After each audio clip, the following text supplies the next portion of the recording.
இப்படி ஒரு பேனில் எண்ணெய் ஹீட் ஆனதுக்கப்புறம் சோம்பு சேர்த்திக்கோங்க கைஸ். சோம்பெல்லாம் நல்லா ஹீட் ஆனதுக்கப்புறமா இந்த மாதிரி வெட்டி வச்சுருக்கிற பெரிய வெங்காயத்தையும் கருவேப்பிலையும் போட்டுக்கோங்க. இதெல்லாம் கொஞ்சம் தாராளமாகவே ஆட் பண்ணிக்கோங்க. பெரிய வெங்காயம் வந்து கொஞ்சம் டேஸ்ட் கொடுக்கும் இந்த கிரேவிக்கு. எல்லாத்தையும் நல்லா வதக்கி விட்டுக்கோங்க.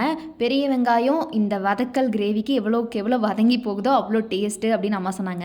ஸோ நல்லா இந்த பதத்துக்கு நல்லா வதங்கினதுக்கப்புறமா நம்ம அரைச்சி வச்சுருக்க இஞ்சி பூண்டு பேஸ்ட்டை உள்ளே சேர்த்திக்கலாம். கொஞ்சம் தாராளமாக நிறையவே சேர்த்திக்கோங்க. அம்மா இங்கே நிறையா தான் எடுத்திருக்காங்க. அது நல்லா வதக்கி விட்டுக்கோங்க. பச்சை வாசலாம் போகிற அளவுக்கு நல்லா இந்த பதத்துக்கு வதக்கினதுக்கப்புறம் நம்ம வெட்டி வச்சுருக்கிற தக்காளி எடுத்து போட்டுக்கலாம். தக்காளி எல்லாம் நல்லா வதக்கினதுக்கப்புறமா இதோ இந்த மாதிரி வந்தோடனே அது மேலேயே உப்பு தூவிக்கலாம் நம்ம. ஸோ தக்காளி சேர்த்துக்கப்புறம் உப்பு போட்டால் வந்து சீக்கிரம் வெந்துடும். ஸோ நான் எல்லா ரெசிபிலையும் சொல்கிறது தான். அதெல்லாம் நல்லா வதங்கினதுக்கப்புறமா நம்ம வெட்டி வச்சுருக்கிற இந்த சிக்கன் க்ளீன் பண்ணி வச்சுருப்போம்ல மஞ்சள் தூள் போட்டு, அதை எடுத்து இப்போ நம்ம ஆட் பண்ணிக்கலாம். ஸோ சிக்கன் உள்ளே போட்டதுக்கப்புறமா நமக்கு வதக்கிற ப்ராசஸ் கொஞ்சம் ஜாஸ்தியாகவே இருக்கும். அதனால தான் இதுக்கு பேரே வதக்கல் கிரேவி. நல்லா இந்த பதத்துக்கு வதக்கிட்டு நம்ம ஸ்பைசஸ் ஆட் பண்ணிக்கலாம். இதில் என்னென்ன ஆட் பண்ணியிருக்கோம் அப்படின்னா காஷ்மீரி சில்லி பவுடர், அது போக நம்ம மிளகாத்தூள் நார்மலாக இருக்கிறது காரத்துக்கு, மல்லித்தூள், சிக்கன் மசாலா, கறி மசாலா. ஸோ இதெல்லாமே நம்ம வந்து இதில் ஆட் பண்ணிக்கலாம். இப்போ இதெல்லாம் போட்டு நல்லா பெரட்டி விட்டுக்கலாம்.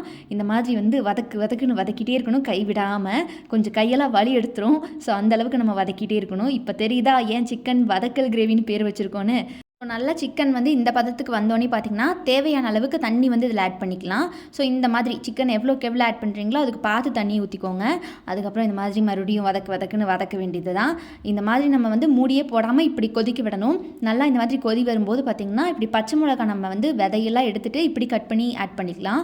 ஸோ இது எதுக்கு அப்படின்னா காரத்துக்குலாம் கிடையாது. இது வந்து ஒரு மாதிரி அந்த பச்சை மிளகாய் ஃப்ளேவர் நமக்கு தேவை இந்த கிரேவிக்கு அப்படிங்கிறதுனால மட்டும்தான் ஆட் பண்ணுறோம். ஸோ இப்படி நம்ம சேர்த்ததுக்கப்புறம் மறுபடியும் அதெல்லாம் பெரட்டி விட்டதுக்கப்புறமா பார்த்திங்கன்னா இந்த பதத்தில் நம்ம இப்போ மூடி போட்டு மூடி வச்சிடலாம். ஸோ ஆஃப்டர் 5 மினிட்ஸ் கழிச்சு பார்த்தீங்கன்னா நல்லா எண்ணெய்லாம் பிரிஞ்சு வந்து இந்த மாதிரி சூப்பராக இருக்கும், வாசனையாக இருக்கும் கிரேவியே. அப்படியே வீடெல்லாம் வாசம் அடிக்கும், செம்மையாக இருக்கும். இந்த ஸ்டேஜில் பார்த்தீங்கன்னா நம்ம கொத்தமல்லி தூவிடலாம். இப்போ நீங்கள் தூவினாலும் ஓகே, இது வந்து ஆப்ஷனல் தான். இல்லை நம்ம கடைசியாக நான் பெரட்டி முடிச்சுட்டு நல்லா வற்றி ஒரு கிரேவி ஃபார்ம் வந்ததுக்கப்புறம் நான் தூவுறேனாலும் ஓகே தான். அம்மா இப்போவே ஆட் பண்ணிடுவாங்க ஆஸ் யூஷுவலாக.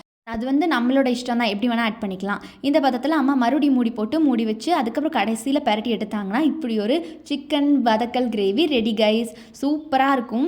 தோசை, இட்லி, வெறும் சாதம், அதுக்கப்புறம் சப்பாத்தி எல்லாத்துக்குமே ரொம்ப ரொம்ப நல்லாயிருக்கும். இது வந்து நம்ம இன்றைக்கி வெறும் சாதத்துக்கு தான் பண்ணியிருக்கோம். சூடான சாதத்தில் இந்த சிக்கன் வதக்கல் கிரேவி போட்டு சாப்பிட்டோம்னா அட்டடா அப்படிங்கிற மாதிரி இருக்கும். கண்டிப்பாக நீங்களும் ட்ரை பண்ணி பாருங்கள். குட்டீஸ்லேருந்து பெரியவங்க வரைக்கும் எல்லாருக்குமே இந்த கிரேவி ரொம்ப ரொம்ப பிடிக்கும். சட்டுன்னு செஞ்சிடலாம், ரொம்ப ஈஸி தான் இது.